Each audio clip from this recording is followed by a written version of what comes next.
This is a review and criticism of Demon's Souls. This is going to be longer than my normal reviews as it is an older game and I think it deserves a bit more of a dissection. But if you like these longer, more in-depth deep dives on games, please let me know in the comments and I will try to make more of them. Because this is an older game, I will also be showing footage of bosses in later areas that I wouldn't normally in a review. This was my first Souls game, so any criticisms which were ultimately resolved in subsequent Souls games, I'm not aware of.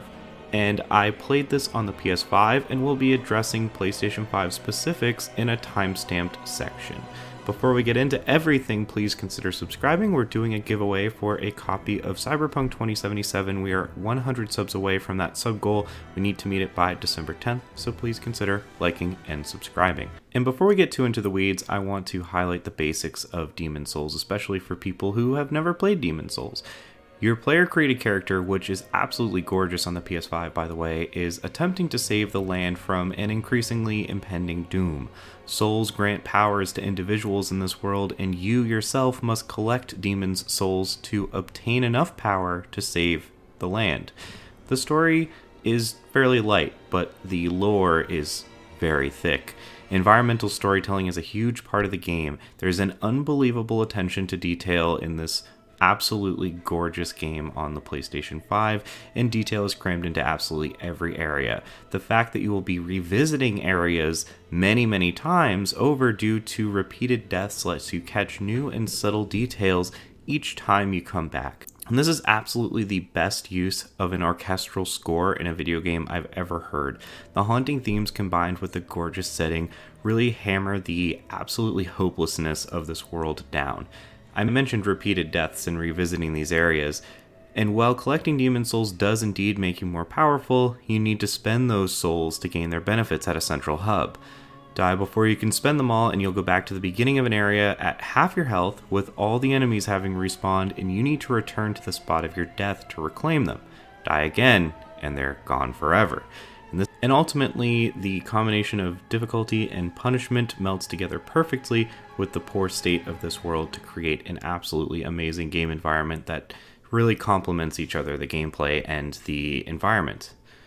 So Demon's Souls being the first Souls-like game, I kind of set out to attempt to determine if it succeeds as a Souls-like game. I was unable to find a consistent definition of what a Souls-like game is, so I kind of consolidated a few bullet points that I'm going to be using as the foundation of what a Souls-like game is and working with those. Those 4 bullet points to keep in mind are a skills-based game with a steep difficulty focusing on bosses with punishing deaths. And I want to start with how Demon's Souls succeeds as a Souls-like game. You start your game in an area called the Nexus, and that Nexus allows you to access 5 subworlds, which is where you'll be spending the bulk of your time in the game.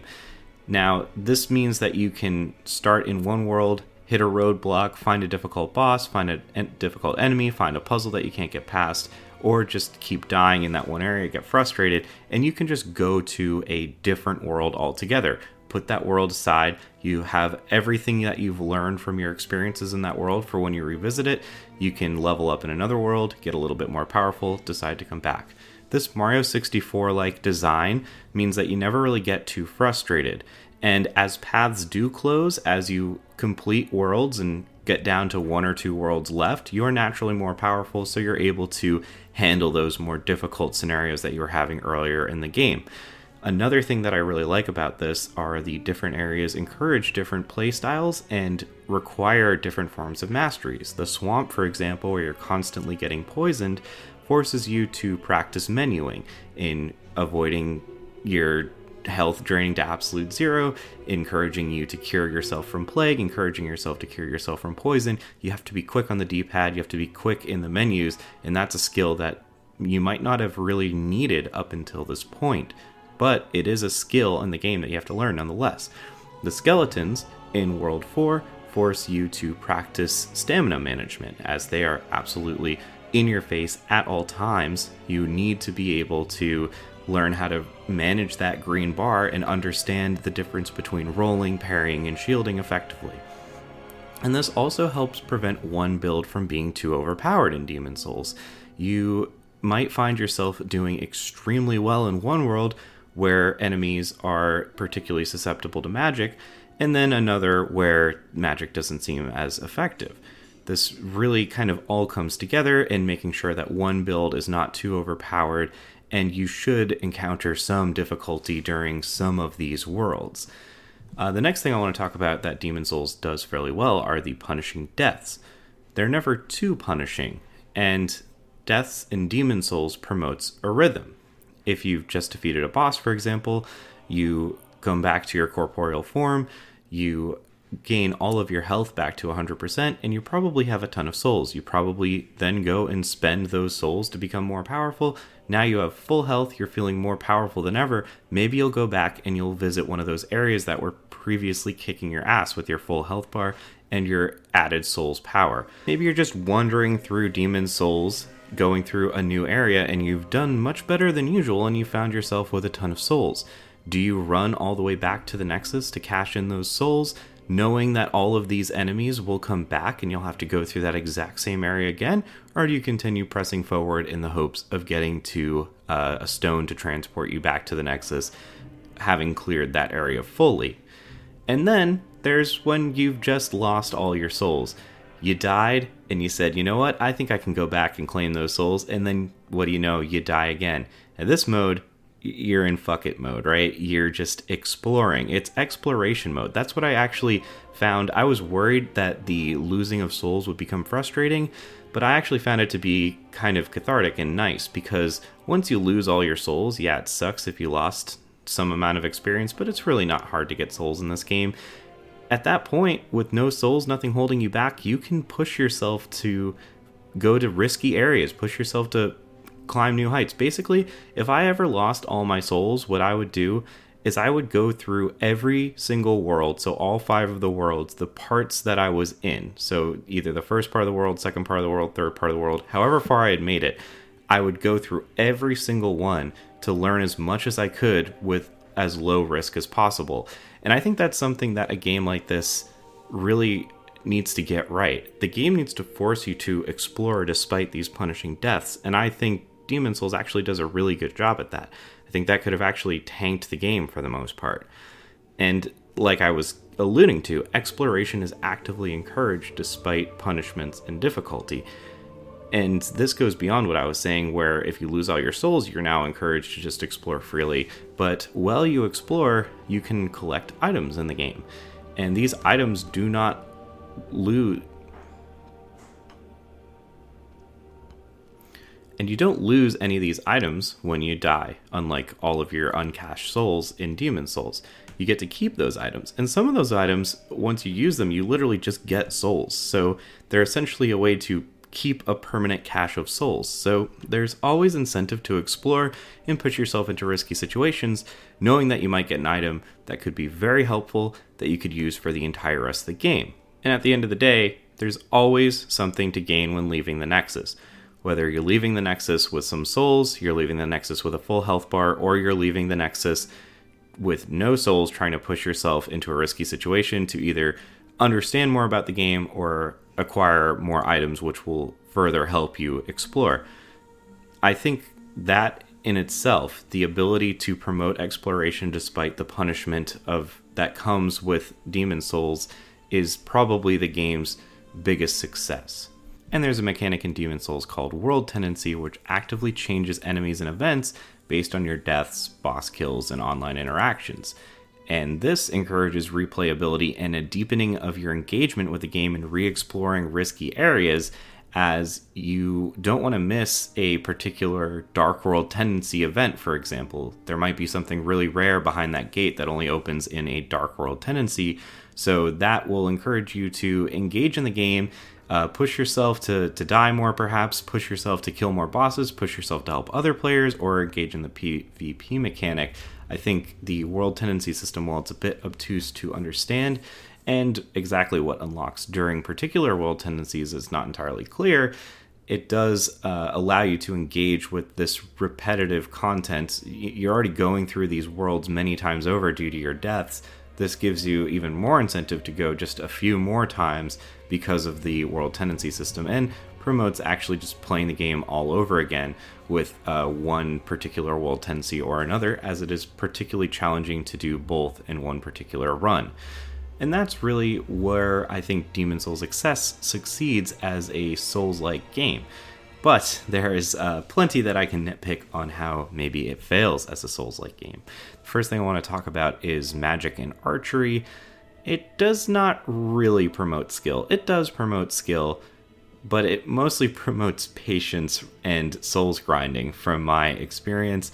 Magic in general does seem to be the most powerful way to deal damage consistently in Demon's Souls. Having a fire spell and a Soul's Arrow spell can get you through 80% of scenarios in this game. I think magic and archery in general, if you abuse it and really focus on it exclusively, encourages you to basically forego the stamina bar altogether, which I think is one of the core critical components of Demon's Souls. And while, yeah, you have to manage your magic meter, it doesn't really force you to manage your stamina, assuming that you're just keeping your absolute max distance and hawking off spells to get small amounts of damage. Yeah, you still are going to have to roll, but you're not going to need to be rolling, parrying, attacking, managing that stamina bar as you would with other classes. Still, there is skill involved. I just think it's maybe a balance issue. The next thing I want to talk about for how Demon's Souls might not be the best at executing on its Souls-like experience is farming. Eventually you'll run out of healing or you'll lose a ton of souls, and consider farming areas that you've been to get some more. And in theory, this should force you to practice in familiar areas to master core aspects of the game. If you're fighting the same enemy over and over, maybe you'll decide to practice parrying a little bit, especially because it's relatively low risk exploring the same area and probably not completing the area, just getting some souls and some health and then running back. So, in theory, farming is actually a really good thing for Demon's Souls. In reality, there are guaranteed drops on specific enemies, and 10 minutes of farming can get you tons of health from the exact same enemy without really learning anything. I basically think that health drops should have been random to prevent this type of farming, or guaranteed drops should be in the middle of an area. So you have to either starting from one stone of the area or the other stone of the area, you have to push yourself basically to the middle to get those guaranteed drops, instead of just spawning in an area, killing the first enemy you see to guarantee yourself some healing, getting 1,000 souls, and then backing out and rinsing and repeating. I think farming could have been done much better in a way that actually promotes you to learn the skill-based gameplay of Demon's Souls. And next, I want to talk about healing, because I've talked about farming for health items. Let's talk about healing in general. For a truly skill-based game, the game should limit the amount of health that you can carry. The game should either make it very heavy or cost a lot of magic, or just straight up say, this is the amount of times you can heal for every archstone you touch. So every time you decide to go back to the Nexus, you will get 5 healing items until you go back again. Every time you decide to reset the enemy count, we'll give you 5 healings, for example. You can bring basically as much healing as you want. You are limited, but realistically, you can bring more health than you would ever possibly need in Demon's Souls for any one given encounter. And while you can't heal in the pause menu, you are able to basically spam health, which kind of mitigates the skill aspect. It doesn't eliminate it, but assuming you don't die and you can dodge all of the boss's attacks for that attack phase, you can basically heal yourself back to full health with almost no problem. And speaking of bosses, well, they are amazing to behold and they are quite varied, they're not hard. As I mentioned earlier, this was my first Souls game. I didn't look at any guide, and I'm only good at games in the sense that I've played them for 2 decades. I'm not some video game savant over here. Most of the bosses I was able to kill on my absolute first try. In fact, pretty much every boss footage that you're seeing was me fighting the boss on my first try. In the final boss, I accidentally messed up my equip burden, so I fat rolled and wasn't able to kill him on my first try, but I definitely would have because I beat him on my second try with absolutely no problems. and I will show you the build that I finished with, minus the final boss doing 2 souls drains on me. So I was at soul level 70 by the end of my first playthrough, and it took me 20 hours to beat the game. I also never consumed a boss soul, which I think gives you a large amount of souls. I was saving them because I thought you could use them for weapon upgrades, but I never actually used one for a weapon upgrade. The only boss soul I used was to unlock Ed's ability to upgrade certain weapons, but from there I never actually used any of my other boss souls, so I feasibly could have been much, much, much more powerful had I decided to consume any of these boss souls. I would say that patience gets you 90% of the way, but there's still unexpected cheap traps, which would be very hard to know about without bloodstains, and I'm going to talk about the online interaction later. It is a mostly skill-based game, but I think it is maybe a little too easy, and certainly it's not fully balanced. I was able to basically, once I hit a certain point, kind of just walk through the game. A lot of times I would defeat a boss, so I would get back my full health and come back into human form, spend those souls. I would then go to a brand new area that I've never seen, run straight to the boss and kill the boss and do it again. Like I did that several times where I was just going from boss to boss, totally blind on new areas with little to no difficulty. And if I did die, it was through a rare flub. That's not to say that the game is not challenging and does not expect a lot of patience and a lot of observation, and you need to be a lot more thoughtful playing this game than other games. It is certainly a hard game and a punishing game. I just don't think it was as hard as it could be given all of the hype around it being so hard, I guess. And I think that at the end of the day is really where Demon's Souls maybe fails a bit as a Souls-like game. I think it has some balance issues. I think it could be a bit more difficult.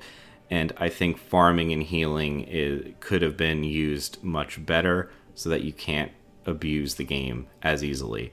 One thing that I really like about video games and what video games can do is when they use their medium to do something that only video games can do. Using gameplay to enforce a theme or teach a lesson, I think that is something that I personally really value in video games, and I think Demon's Souls actually does a pretty good job at this. I think a big theme in Demon's Souls is overcoming adversity. And while I harped on the difficulty, it's certainly no walk in the park. It's not like I was playing blindfolded, playing with one hand, not, it was a hard game. Just, I didn't die as much as I thought I would. I think that part of the theme of overcoming adversity is overcoming it with the help of others. Stockpile Thomas, Blacksmith Ed, every living being and every being in the Nexus works together to help you help this world. And I think the multiplayer aspect really reinforces this. The multiplayer aspect, you can have players show where they died so you can get a hint of what's to come. You can have players leave hints for each other so you can read a potential trap coming. And then you can have players actually come into your game and help you fight off bosses, for example. There's also a PvP element. I really think that is more there for the sake of PvP more than for what I'm talking about now. But in general, I think the multiplayer aspect really reinforces this. Helping other players with bloodstains and summons, especially the fact that you're helping random strangers, I think enforces the themes, much like how the NPCs were helping you, a random stranger, help the world. Everyone is helping everyone else overcome this adversity. And I do think that is a cool thing that Demon's Souls does. Now, I mentioned I played this on the PlayStation 5. I am, in general, commending this PlayStation 5 port. There's omnidirectional rolling to make it feel more modern with the option of going back. There's a photo mode with an option to just not use photo mode. A lot of people might be concerned photo mode pausing the game is a big deal, but you don't have to ever use photo mode. There's a filter that you can restore to the same color gradient of the original Demon's Souls, or you could just keep what Bluepoint decided to give you. And I will admit, I have watched a few YouTube videos of how long the load times were on PS3.